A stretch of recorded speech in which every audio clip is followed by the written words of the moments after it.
Recuerdo que a mediados de los 80 frecuentaba la biblioteca del Armino, ubicada en la calle Almirante Barroso. En ese espacio de lectura protegido por una congregación religiosa, pude conocer publicaciones que se salvaron seguramente de la quema indiscriminada de libros que a ojos de las autoridades de la época podían resultar sediciosos.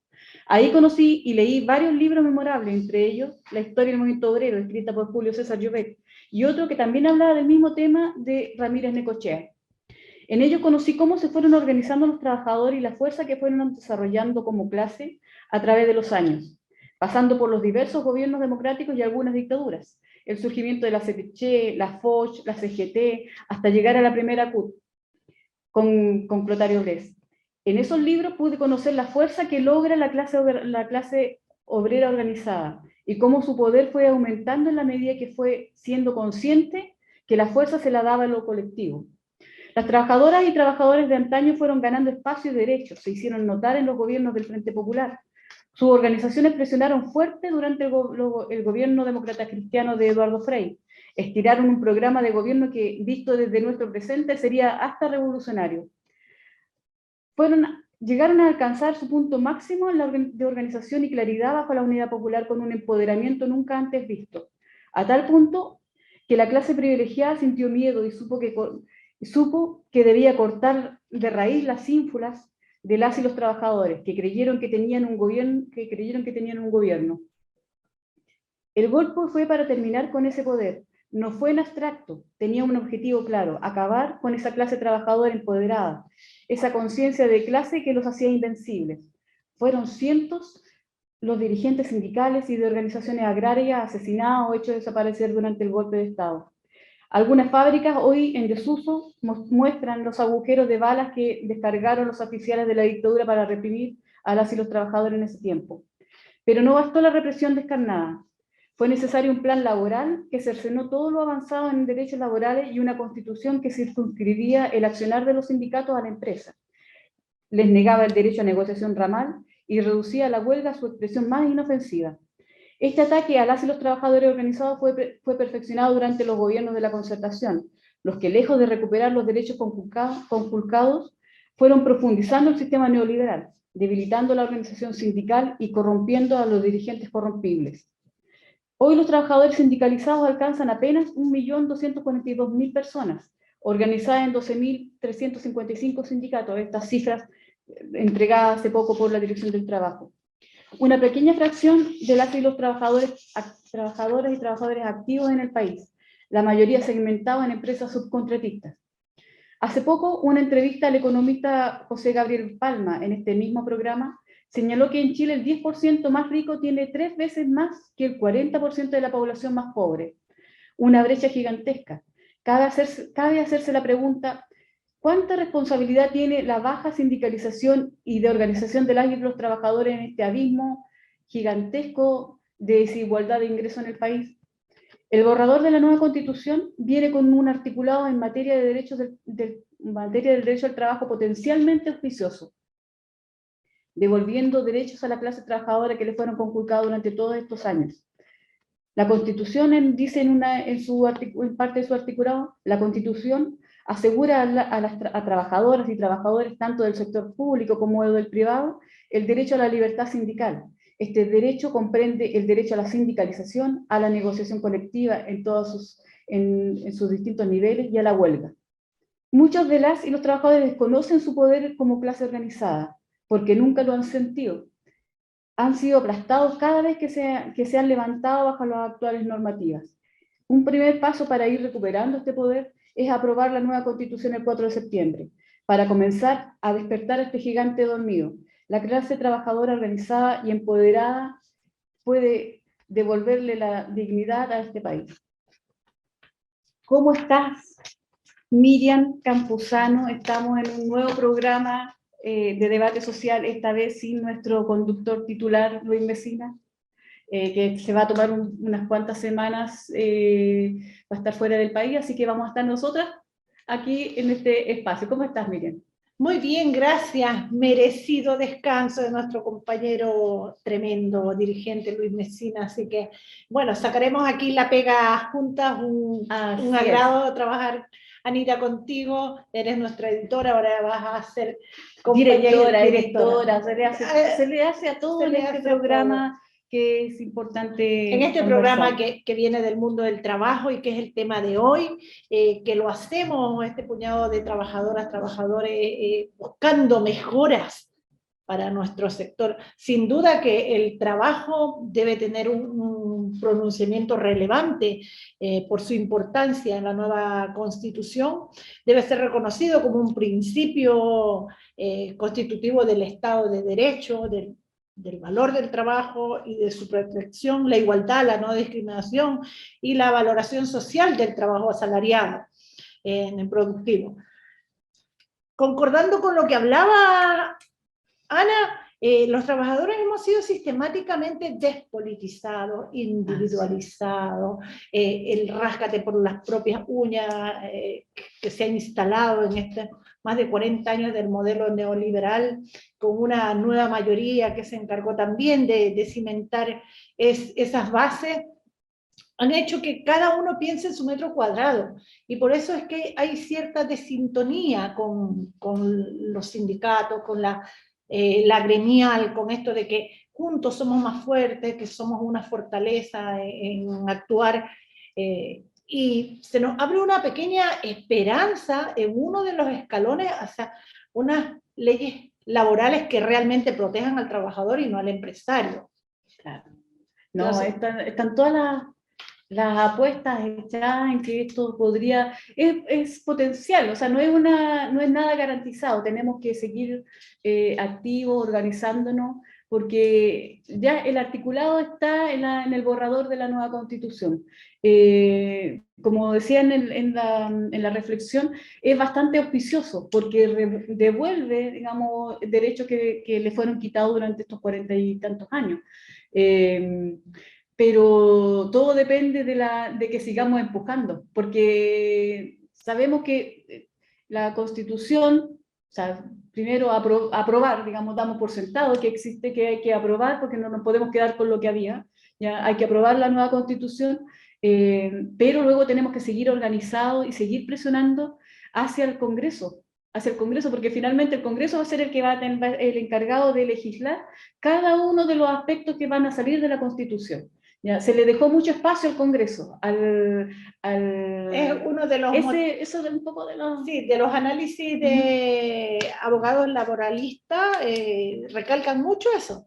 El tema de que todo se deja a la ley, también deja la puerta abierta para que el empresariado pueda llevar por el carril que les conviene, como han mantenido hasta el día de hoy. Y esta política de este gobierno que se echó las banderas de los movimientos sociales, de las demandas del sector del trabajo, sean efectivamente y logren la mayoría en el Congreso y en el Senado. Ya sabemos todos que hay escuateo político de partidos, un muñequeo total, así que esperamos, como también esperamos que el Consejo Superior Laboral logre ponerse también en la batalla de reafirmar que lo que se gane, esperamos todos, los trabajadores, las trabajadoras de Chile, aprobemos el borrador de la Convención Constitucional, porque sí, es un avance, es un paso más hacia la conquista de los derechos. Sí, no, eso es, hay que seguir, yo creo que se les escapó este articulado, porque no, primero hay que recordar que el sindicalismo, los trabajadores no tuvimos espacio dentro de la Convención Constitucional. No hubo representación del mundo del trabajo en la Convención Constitucional. Y algunos sindicalistas que llegaron ahí dejaron harto que desear, hay que decirlo, digamos. Había un sindicalista que votaba en contra muchas de las cosas, digamos, por lo menos como desde el movimiento de la coordinadora No Más AFP, no nos apoyó, pero para nada. Pero estando ausente el mundo del trabajo, se le pasaron estas normativas que desde los sindicatos se fueron impulsando, a través igual de algunos destacados y muy queridos convencionales, como Roberto Celedón, que estuvieron ahí empujando, digamos, estos cambios. Él es un abogado laboralista que tiene todo el respeto de los trabajadores porque se ha puesto del lado de los trabajadores permanentemente. Entonces, ella impulsó, junto con muchos otros también, estaban otras convencionales que apoyaron nuestra causa. Y quizás los sectores de la derecha, el empresariado estaba preocupado más que nada de impedir que se aprobara el tema de las pensiones, lo que depositaron toda su energía ahí. Esta es una inauguración, ¿ya? Solamente, sí.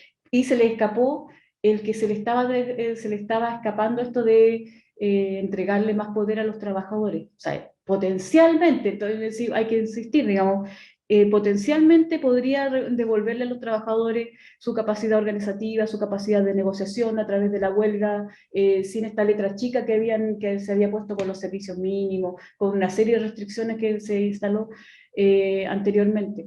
Entonces, hay que seguir avanzando. Todavía hay harta agua que dejar correr. Hay que seguir presionando, hay que seguir movilizándose. Recuerden que a los y las trabajadores nada nos ha regalado. El empresariado no regala nada. Todo hay que conseguirlo a sangre, sudor, a lágrimas, a mucha constancia, y ese es el camino. Nos preocupa sin duda el tema de que quede en manos de los legisladores, sabiendo que muchos legisladores ahí tienen intereses más individuales que colectivos y que no representan. Claro. Tenemos un diputado que va desde el mundo sindical, pero uno de todo ese ramillete, entonces abre una luz de esperanza, pero sin duda no tenemos que aflojar, no tenemos que seguir presionando para que los cambios de estructura se den. Claro, así es. Además de que la campaña es muy potente. Hemos tenido, o sea, estamos bombardeados permanentemente por campañas publicitarias. Esta semana el tema de la violencia en la Araucanía es una campaña gigantesca contra el mundo, contra el Gualmapu, ¿no? Contra los derechos del pueblo mapuche, ¿ya? Yo veo con riesgo todas estas campañas porque son de un sector dirigidos desde la derecha, solamente tienen voz acá la CPC, los dueños de las forestales que invadieron el terreno, tienen los demás, el conflicto mapuche, digamos, parece descansar en eso, es pura violencia por el lado de los mapuches, y los civilizados serían las forestales, los dueños de las forestales, los que quieren dialogar serían ellos y los otros no. O sea, es una tergiversación de la información terrible, y esa forma de tergiversar la información lo hacen todos los canales abiertos, todos los medios toda la prensa, los diarios, está en las radios, está en todos lados. Entonces yo llamaría, digamos, a nuestros auditores de Radio Universidad de Chile, que permanentemente nos siguen en este programa, a informarse por otros medios, a buscar la información por otros lados, porque lo que nos están bombardeando es desinformación. Sí, y la gente se siente un poco como defraudada, la mayoría, porque los carabineros, aún con el fallecimiento de la periodista Francisca, no ha pasado nada. Y la ministra del Interior sale a decir que, bueno, los carabineros van a tener que, cuando hay un mal elemento o alguien involucrado, un incidente, va a ser llevado por la misma institución. Entonces, estas cosas como que contradicen al trabajador, al poblador, no se entiende nada. Y sí, estamos bajo una campaña gigantesca, millonaria, no solo de la prensa abierta, de los canales de televisión, sino también en las redes. Hay cuánta publicidad paga en YouTube, claro, en Facebook, en Instagram, no se diga del famoso TikTok. Entonces, lo que bombardeamos, miente, que algo queda. Y eso es el llamado a leer, a buscar, a verificar la información. Los borradores de la nueva Constitución están en audio, están en escrito, están en video.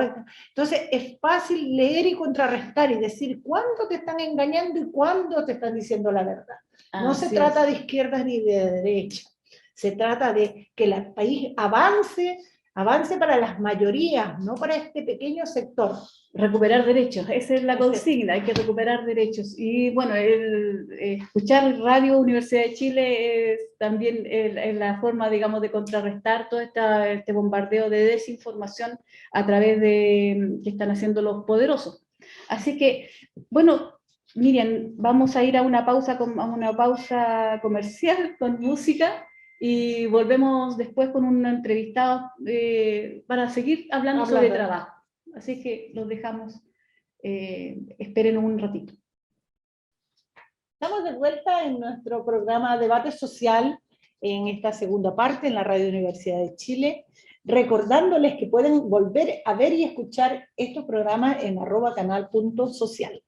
Hoy nos acompaña la abogada laboralista Javiera Aravena y Cristian Vivar, secretario general del Sindicato Nacional de Trabajadores de la Construcción, el SINTE, además coordinador del mismo organismo, para conversar sobre todo lo que se viene estipulado en la nueva Constitución respecto al trabajo. Entrando de lleno y dándole la bienvenida a ambos, en el borrador de la nueva Constitución va un articulado sobre trabajo bastante beneficioso, que devuelve a los trabajadores derechos que habían sido despojados en el plan laboral de la dictadura y la normativa surgida bajo los gobiernos de la concertación, los que fueron atomizados en su radio de acción y fuerza. Más allá de ese trabajo decente, han surgido voces de la derecha que claman por mantener todo igual. De hecho, hay una periodista, una abogada, que tiene tribuna en el Diario Financiero, que señaló que los trabajadores no tendrán derecho a negociar colectivamente por sí mismos, sino a través de los sindicatos, señalando que esa restricción vulnera los derechos de los trabajadores. La pregunta que se le podría hacer a esa abogada es: ¿puede un trabajador negociar por sí solo o necesariamente necesita un gremio sindical? Sí, Javiera. gracias. Mira, lo primero que hay que decir es que aquel sujeto preferente de la acción sindical es el sindicato, y sindicato en el sentido más amplio de la palabra, o sea, confederaciones, federaciones, a eso nos referimos con sindicato. Y en el derecho comparado, en los estándares de la Organización Internacional de Trabajo, la OIT, esto se permite y de hecho se alienta. Lo que pasa es que es una anomalía lo que nosotros teníamos, porque ya no existen, que son los grupos negociadores, es decir, una agrupación paralela, usualmente no permanente, generalmente cooptada por el empleador, en contraposición al sindicato. Y ahí es importante tener en cuenta que los trabajadores negocian colectivamente, y la mejor manera de hacerlo, y también por una cuestión histórica que lo ha dado el tiempo, pero por otro lado el derecho, son titulares también del sindicato de negociar colectivamente, y eso no tiene en absoluto nada de vulneración de la libertad individual. Lo que pasa es que quienes se dicen, hay como un grupo de personas que se arrogó la defensa del trabajador como individuo considerado sin estar inserto en un grupo. Y sabemos que eso es una cuestión, creo yo, bastante manipulada, porque el trabajador y la trabajadora sí van a poder negociar colectivamente. Por cierto, solo que a través del organismo que es el convocado y el organismo natural, que es precisamente el sindicato. Así que yo respondería a esa abogada que, bueno, que está confundida y que la diferencia no es política, de hecho es ideológica. Claro. Yo partiría, o sea, antes que, porque este derecho a la libertad sindical da para harto, para conversar sobre harto rato, pero Cristian, Javiera, ¿cuáles son los aspectos? Ustedes han visto lo que ha salido en el borrador de la convención, de la nueva constitución. ¿Cuáles son los aspectos que en trabajo les ha gustado o no les ha parecido? Partamos incluso por ese lado, digamos, ¿qué es lo que destacan de este nuevo... de lo que esperan los trabajadores con esta nueva constitución? Cristian. Ahí sí, ¿me escuchan, cierto? Sí. Hola, buenos días.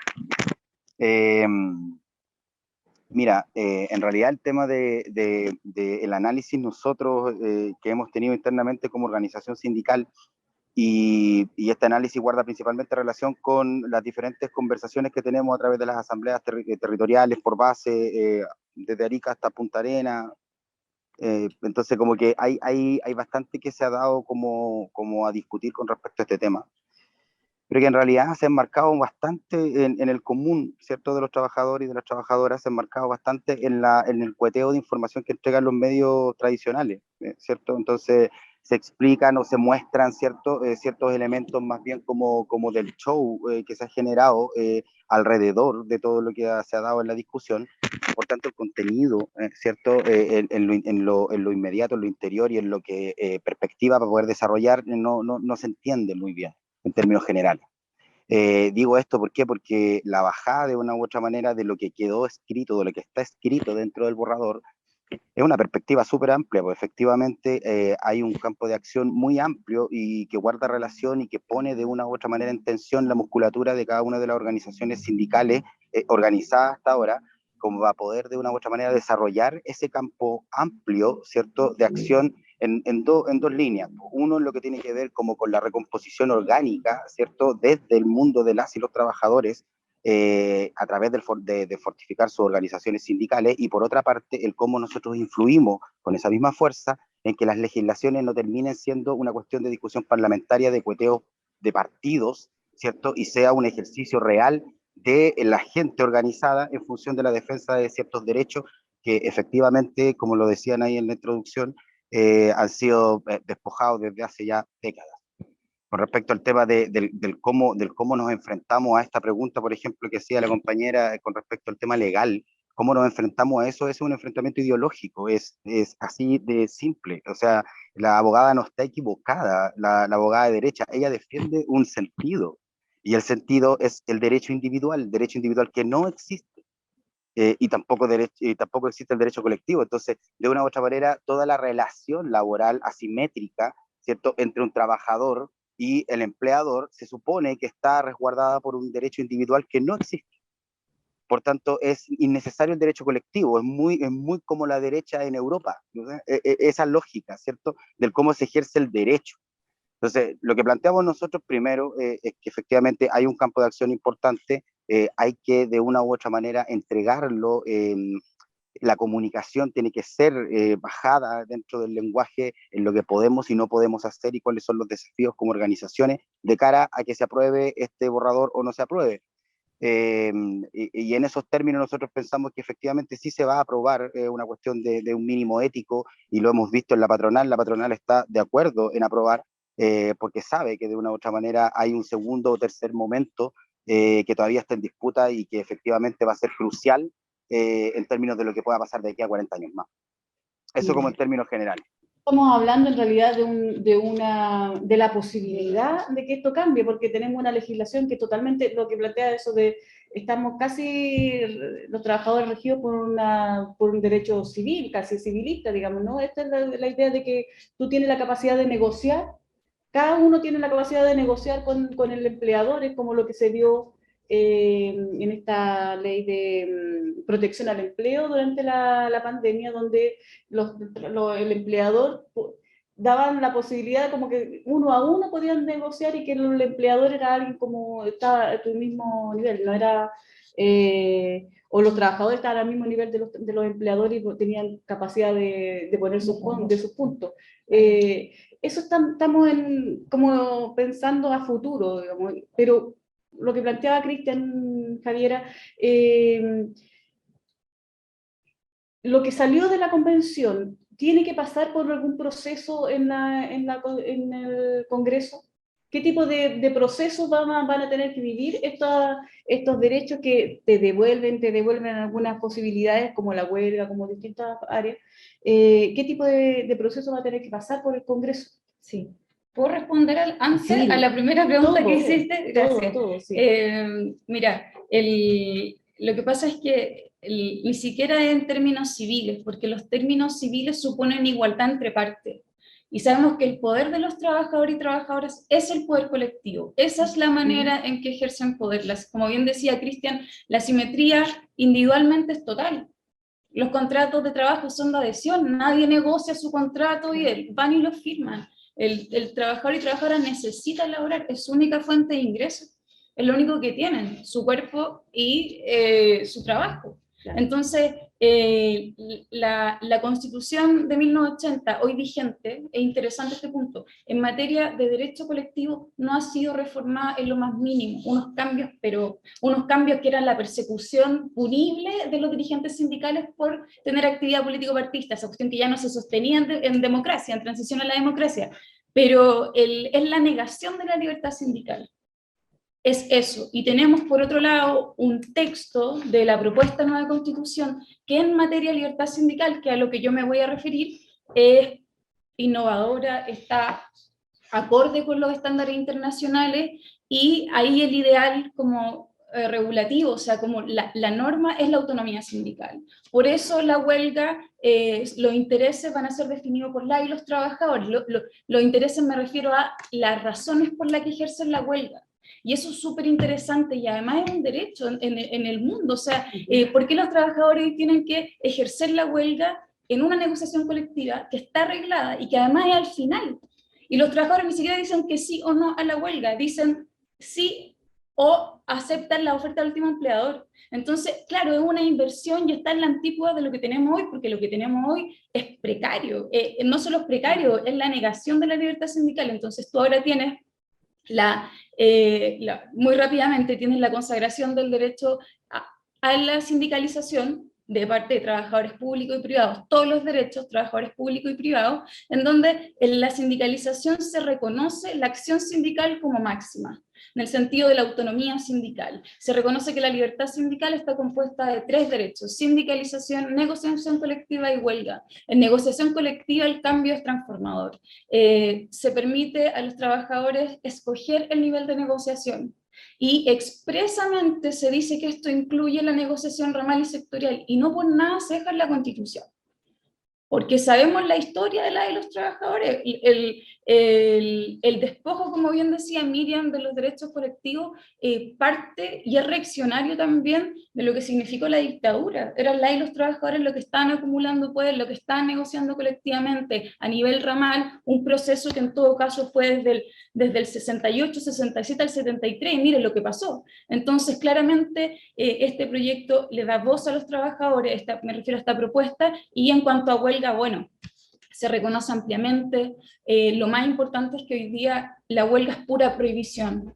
Y lo que se viene ahora, o sea, el proyecto de propuesta de nueva Constitución, que yo llamaría expresamente a los trabajadores y trabajadoras a votar, a aprobar, precisamente por esto, no me voy a referir a lo demás, pero tiene el sentido de entregar autonomía, y en materia de huelga específicamente es pura habilitación, en el sentido de ejercer la autonomía sindical, ejercer también libertad, y creo yo, estoy muy de acuerdo con Cristian en que esto es tremendo desafío para el sindicalismo, porque el sindicalismo ha sido relegado al nivel de empresa, que al fin del día es la negociación más débil, porque los trabajadores están sometidos al empleador. Cuando tú sales extramuros de la empresa o de la negociación interempresa, lo que haces es un desafío, porque necesitan más coordinación, y ahí lo que hay que hacer y lo que se deberá hacer es,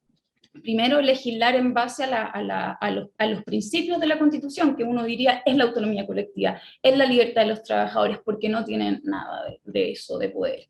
Claro. Y ahí los cambios son transformadores, y son transformadores para habilitar lo que se viene. Y la puesta en marcha de la Constitución, sobre todo en esta materia, no se requiere de 8 años.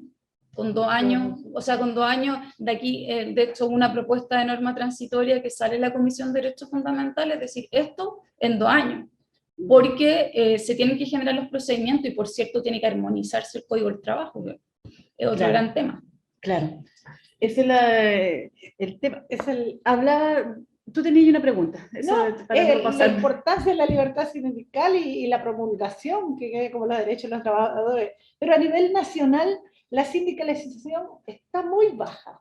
El último reporte de la Dirección del Trabajo dice que existen 12.355 sindicatos activos. El 14% de esos sindicatos están en la CUT. ¿Cuánta responsabilidad de la baja sindicalización tienen las normativas aprobadas en el 79 y cuánta responsabilidad tiene la baja sindicalización y la organización de los trabajadores en la abismal brecha entre los ingresos de un sector mucho más rico versus el sector más pobre?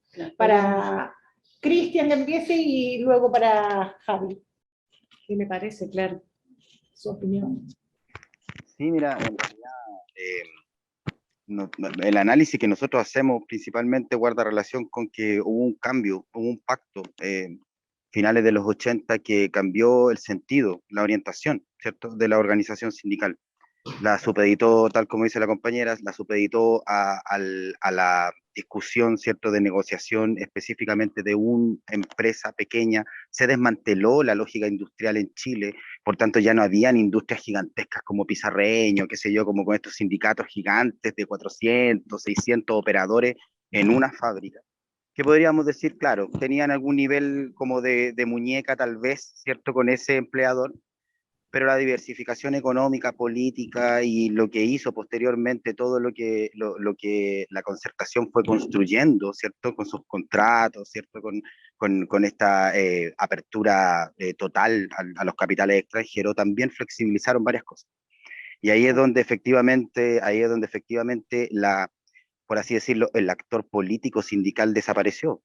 Desapareció, ¿por qué? Porque se habló de un pacto social, se habló que en realidad ya no teníamos que cortar calles, ya no teníamos que tomarnos las faenas, ya no teníamos que hacer nada de eso, porque de una u otra manera iba a haber una clase política que nos iba a representar.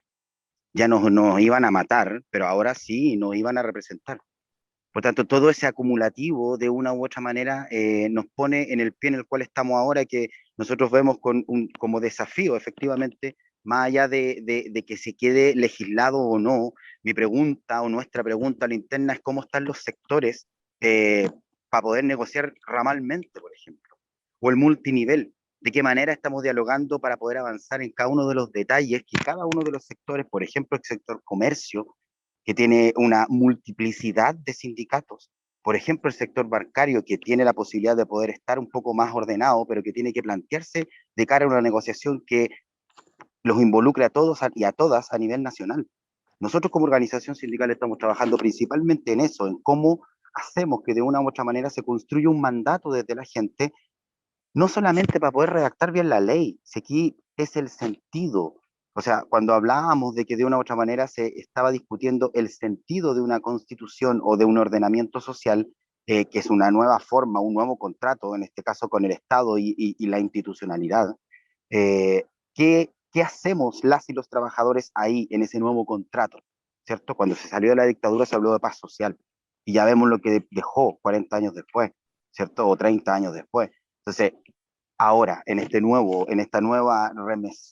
remesón social, ¿cierto? Porque no podemos olvidar de dónde viene esto no cayó del cielo, ¿cierto? Esto es parte de un estallido, de una insurrección de la gente en todos los niveles la gente se movió, la gente reclamó y generó un camino institucional que terminamos ahora en este borrador, ¿cierto?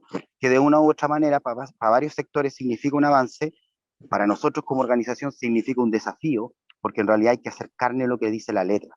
Hay mucha letra muerta en términos de salud laboral, en términos de negociación incluso, que no se aplican de una u otra manera.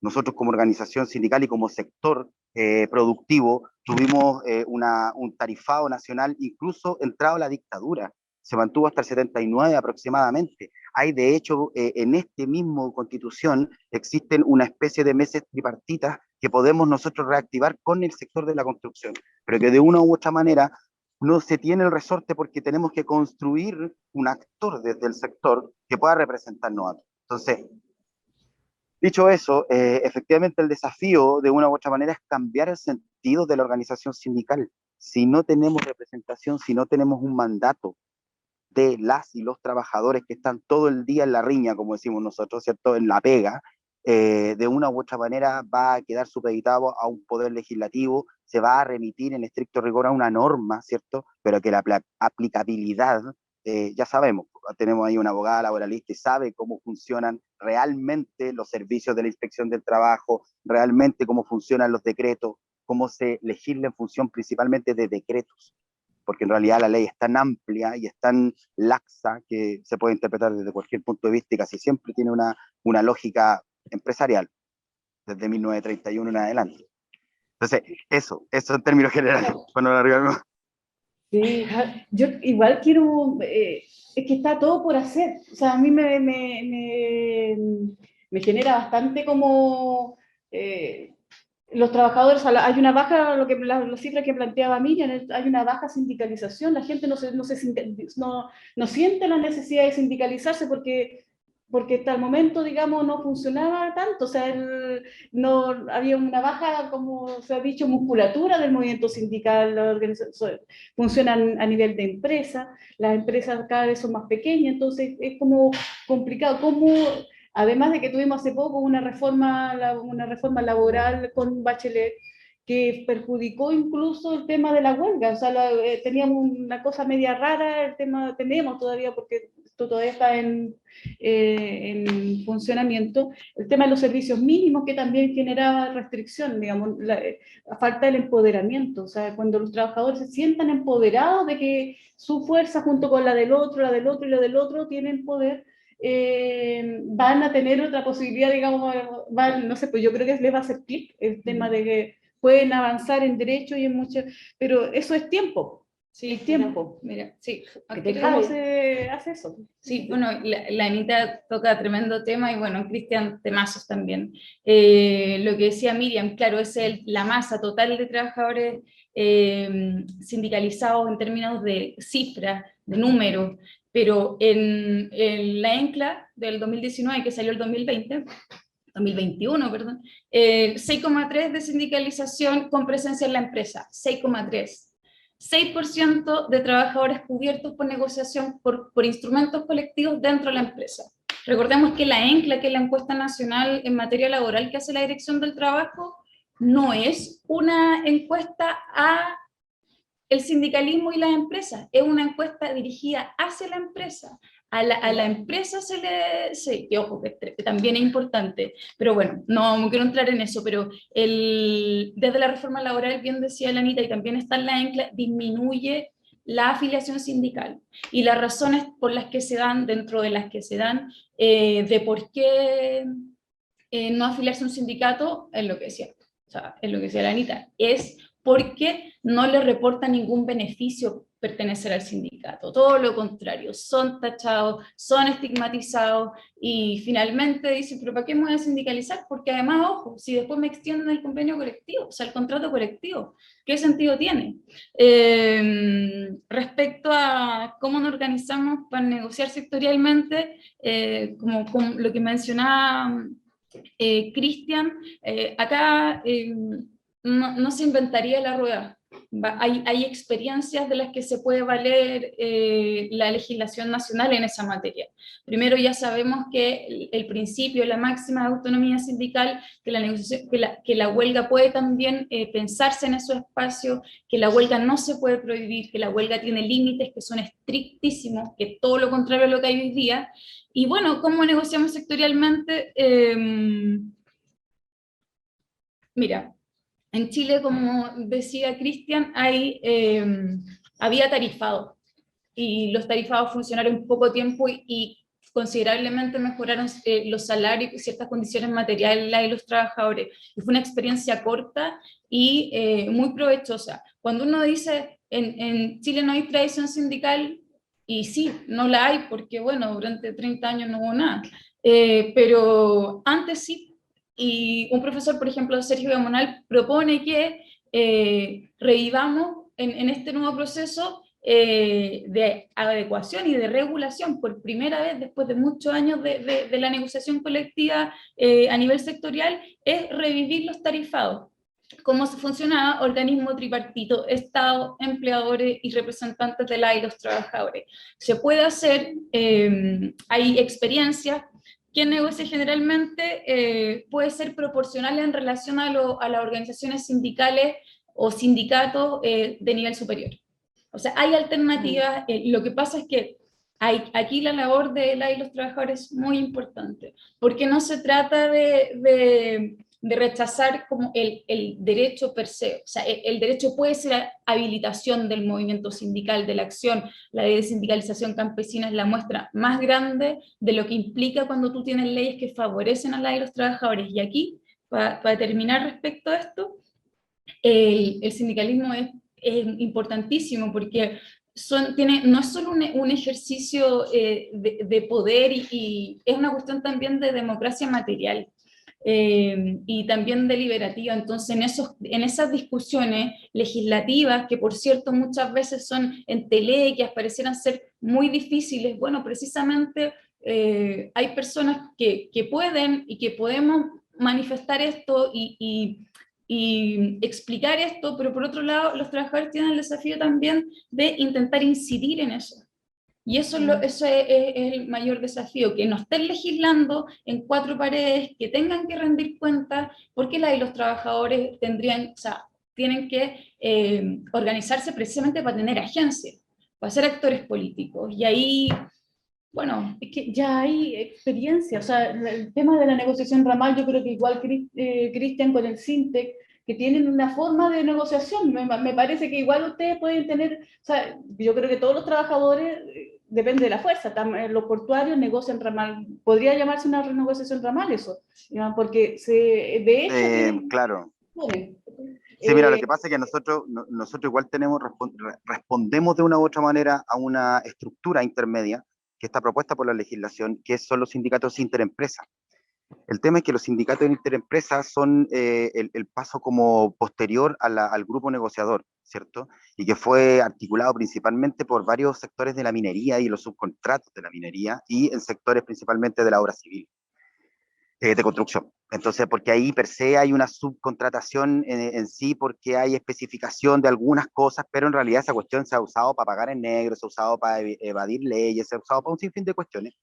Entonces, lo que hicimos nosotros fue de una u otra manera esta organización interempresa, darle una funcionalidad más bien similar a una federación que pudiera o tuviera la posibilidad de poder articular, ¿cierto?, territorialmente las diferentes instancias en términos de la construcción civil en los lugares donde no hay yacimientos mineros y en los lugares donde hay yacimientos mineros, ambas. ¿tá? Construcción civil que tiene una característica, tiene un trabajador, tiene una forma, tiene un salario, tiene condiciones, contratos distintos, y el otro lado es la subcontratación ya directamente con la minería, ¿cierto? Con, no sé, pues, vicepresidencia de Codelco, con expansión, con energía, varios elementos más. Entonces ahí hay otros trabajadores y guardan relación como con otras cosas, entonces tienen otras demandas. Entonces, de una u otra manera, claro, pues efectivamente hemos superado el espacio de la ley, principalmente haciendo, y eso es el tema, porque de una u otra manera la organización sindical crece en función de su lucha.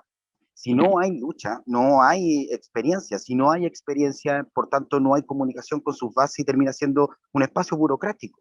Y el espacio burocrático opera sobre el buró, o sea, sobre el escritorio, sobre hacer el papeleo, ¿cierto? Y todo este cuento que se instauró en los últimos 30 años. ¿no? Entonces, la acción sindical es la que no convence, y claro, hay varios sectores en los cuales sí tenemos altas tasas de sindicalización, como por ejemplo la minería.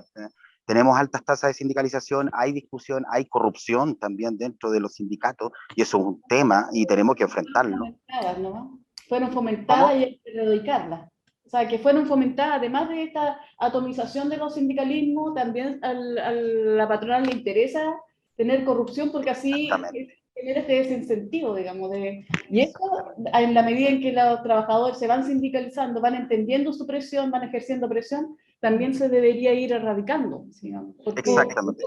¿Puedo agregar algo que es súper importante, que está vinculado con lo que dice Cristian? Dentro de este bajo nivel de sindicalización, son la y los trabajadores subcontratados los que tienen una menor sindicalización, 12%, en comparación a los trabajadores directamente contratados. Y respecto a la pregunta que decías antes, o sea, ¿de qué manera se ha fomentado lo que tenemos hoy día, que es un sindicalismo débil? Bueno, permitiendo la externalización del giro principal de las empresas. Antes del plan laboral eso no existía. Está prohibida la externalización de tu giro principal, que básicamente es Bueno, ¿quién lo pidió? Los directores de Codelco, y a propósito, en el caso de la construcción, es la excepción. Siempre en Chile ha estado permitida la subcontratación del giro principal. Y bueno, lo que hay que avanzar también es a eso. O sea, el sindicalismo ha sido fragmentado, yo respeto mucho la organización de la minería, pero ahí tú te das cuenta de que se crean trabajadores de primera y segunda categoría y dentro de la mina son todos iguales, no hay diferenciación de contrato y lo que se hace básicamente es negociar acuerdos marcos, intentar igualar bonos, salarios, pero claro, eso da para mucho, pero en ese sentido la subcontratación es un temazo. Esto no hay una separación radical entre el derecho individual y el derecho colectivo. O sea, ¿cómo tú fomentas eso también? Porque hoy en Chile hay básicamente despido libre, un despido tasado, a ti te pagan y tú te vas. No hay posibilidad de reincorporarte. Antes del plan laboral de la dictadura, cuando habían despidos de más de 10 trabajadores, se tenía que negociar con el sindicato, los despidos colectivos se consideraba todo eso, entonces, bueno, está todo por hacer. Yo creo que la acumulación de poder de la y los trabajadores, si es que se habilita, porque esto generalmente, o sea, esto es lo que va a hacer, me refiero a si se aprueba la propuesta de nueva constitución, va a dar la posibilidad de que se generen cambios transformadores. Y ahí el sindicalismo va a importar más que nunca, porque por primera vez van a tener voz, que es lo que se les ha negado. Interesantísimo tema, estamos con Javiera y con Cristian. Con el derecho a huelga sin letra chica que se estipula en la nueva Constitución, han surgido muchas voces generando una campaña de terror frente a este derecho. Primero, ¿creen ustedes que a los trabajadores les gusta estar en huelga? Y segundo, para el proceso de implementación de este derecho, ¿habrá que modificar o crear por fin un nuevo código de trabajo? Cristian, ¿les gusta a los trabajadores irse a la huelga? No, hablar de gusto yo creo que no tiene que ver con eso, es más bien una herramienta, ¿cachai? Claro, es que la derecha está luchando con eso, es la campaña del terror de la derecha. Sí, sí, pero fíjate que eso en ciertos sectores, porque nosotros, por ejemplo, tenemos un sector que es súper álgido. Nosotros, los viejos, aquí tú les quedaste debiendo 2 lucas y si son más de 10 se pararon y se acabó. Y si la cuestión no resulta, pues comida realmente me voy por otro lado, ¿cachai? Entonces, no sé, pues hay paralizaciones en la misma minería de turnos de 150 personas, no pagaron un bono, qué sé yo, y chao. Entonces, la tasa así como de una u otra manera, como de movilidad, como de movilización muy espontánea en muchos aspectos, se da harto para este sector, ¿cachai? Entonces, para nosotros el tema, claro, siempre terminamos ahí como que la empresa termina diciendo así como, oye, no sé, pues esto es ilegal, esto es un paro ilegal.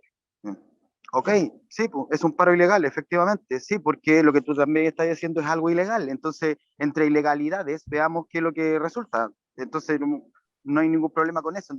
En muy pocas veces nos hemos visto en un proceso de negociación reglada, por ejemplo. Entonces, claro, tú lo comparáis y efectivamente hay un ejercicio de la fuerza, de la unidad en función de un objetivo, ¿cachai? ¿No? Lo reglado a nosotros nos sentimos maniatados, ¿cachai? La gente, no nosotros así como dirigentes, no, la gente. Oye, pero ¿por qué tengo que esperar 45 días? Y 45 días para ver si acepto o no acepto, y si no llegamos todo al quórum, y si no estamos ahí, y si nos empiezan a cortar, y tengo fuero, pero ¿cómo es eso? Ay, es una locura. Entonces, ante esa locura, ¿cachai? No, los viejos toman la determinación y la decisión de accionar. Entonces, la acción directa en términos de la huelga, como se pueda entender, nosotros la vivimos harto con el paro, ¿cachai? ¿No? Y ahora últimamente hemos estado como un poco más piola, principalmente porque los paros se han dado como bien así como en el casino, qué sé yo, son brazos caídos. En otras oportunidades, años atrás, teníamos que, no sé, pues tomarnos una obra, ¿cachai? Y eso significaba cerrar, ¿cachai? La obra por dentro, acampar dentro, no sé, recuerdo el 2014, 15, tuvimos que colgar una camioneta ahí en Calicanto, ¿cachai? Era un pique de una empresa española, mexicana, que jamás pagó, de hecho se tuvo que ir de Chile. Entonces, acciones, ¿cachai? Eso no está enmarcado dentro de ninguna huelga. Eso es terrorismo. Y a nosotros constantemente nos dicen, eso es terrorismo. O sea, uno lo puede interpretar de varias formas, ¿no? Pero efectivamente el tema de la huelga yo creo que no solamente, y yo insisto en esto, no es por separar o poner en un nivel más bajo el término en términos o sea, el avance del mundo de los trabajadores en términos de lo legal, sino que lo legal tiene que ser reflejo de un ejercicio, ¿cachai? Entonces, si ese ejercicio no existe, si de verdad la rebeldía que cada uno tiene de asumir condiciones paupérrimas muchas veces de trabajo no existe entre nosotras y nosotros, la legalidad va a tender a donde está el poder, y es una cuestión súper simple, de una correlación de fuerza, como clásicamente lo entendemos. Entonces, claro, eso no me entiendo más. Sí, no, igual es una realidad bastante focalizada la de ustedes, porque tienen fuerza, pero en la realidad la mayoría de los trabajadores te tienen que asumir la negociación reglada, y ahí es donde ven debilitado su poder. Eso mismo Javiera, iba a sí. opinar. Yo soy dirigente sindical de Walmart y estamos muy fragmentados. El sindicalismo está muy al debe, hay más de 7 o 9 federaciones, en más de 500 sindicatos adentro, que nos vivimos peleando, y hay mucha rotación de gente, porque no le gusta el trabajo del supermercado, se va, muy renovable. Entonces, la realidad de él es como diferente, y me alegro por ello. Javi, en el nuevo proceso de la implementación del derecho a huelga, ¿habrá chance de modificar el código? ¿No? Sí, o sea, el mandato constitucional no es compatible con la legislación en materia de huelga actual, ¿no? O sea, se tiene que, parte de las cosas que hay que modificar, pero en un sentido transformador, radical, tanto que le gusta la palabra refundacional, aunque suene, aunque hay gente que le dé miedo, pero es que claro, pues sí, hoy la huelga está negada, y lo que decía Cristian, o sea, la huelga, eso es huelga. La huelga es la paralización del proceso productivo, que por supuesto daña la propiedad, o sea, afecta la propiedad, pero bueno, es el ejercicio de un derecho. Históricamente, los trabajadores, las principales conquistas fueron a través de la huelga, y en Chile además siempre corrió sangre. Entonces, frente a lo que hace, claro, o sea, yo no creo que incluso en el sector donde ustedes tienen más poder, aún así sigue siendo un problema. Primero, la huelga se ejerce, sobre todo la huelga de reacción, por así decirlo, por malas condiciones laborales, se muere un trabajador, también se hace huelga, o sea, es generalmente fuera de la negociación colectiva arreglada, y con todas estas cerrojos que tiene, hay que entender que la huelga es un hecho social. Y después fue derecho. Ahora, con las sociedades democráticas, nosotros entendemos que los trabajadores pueden ejercer ese derecho y es legítimo. Pero se siguen enfrentando los trabajadores que realizan huelgas de este tipo, o que no pagan, o en materia de salario, etcétera, que, bueno, lo que ustedes están haciendo es ilegal. Pues claro, pues sí, lo que dice el Código del Trabajo es que la huelga solo se puede ejercer, o sea, no lo dice, pero solo regula la huelga dentro de la negociación colectiva. Y además, con una cultura tan legalista que nosotros tenemos, el empresariado siempre va a decir, lo que tú estás haciendo es ilegal, yo te puedo de hecho despedir por incumplimiento de contrato. Claro. La huelga es el agotamiento, el diálogo para los trabajadores, donde además, o sea, no es menor, como se suspende el contrato de trabajo, se suspende la obligación de los trabajadores de trabajar y del empleador de pagar el salario. Entonces los trabajadores no ganan salario. O sea, no es una cuestión menor. ¿Qué es lo que hay que hacer? Hay que reformar el Código del Trabajo. Yo no sé si sean los tiempos políticos para hablar de un nuevo Código del Trabajo, pero hay cosas que son incompatibles con la propuesta de nueva Constitución, y eso es la huelga completa. Claro, totalmente. Y eso es o sea, finalmente los trabajadores lo que entregan, lo que venden es su fuerza de trabajo. Y si el empleador obliga a mantener esto, si no hay derecho a huelga, porque tú puedes decidir no entregar más fuerza de trabajo si no te están cumpliendo, si no te está cumpliendo con tu salario, con lo que sea. La conversación ha estado pero súper entretenida, creo que nos faltan más tiempo, pero ya vamos a dejarlo para otra oportunidad. Gracias, Cristian. Muchas gracias, Javiera. La invitación es a aprobar la nueva Constitución, porque estos cambios vienen de la nueva Constitución. O sea, yo creo que el tema de la legislación laboral se les pasó por así como no se dieron cuenta, la derecha estaban ocupados, digamos, de otros aspectos, pero se pasaron, digamos, y ahora tenemos la posibilidad de de ir mejorando fortaleciendo el sindicalismo, que eso, si se aprueba la próxima constitución, tendríamos esa posibilidad. Así que estaríamos conversando, no sé. Muchas gracias, Cristian, por tu enorme sacrificio. Estás fuera de faena con mucho frío, pero ahí con todo el Nehuen. Muchas gracias, Javier Aravena, nuestra abogada laboralista, muy contundente su respuesta, y nos esperamos ver el próximo viernes, debate social. Chao. Chao, Cristian, que estés muy bien.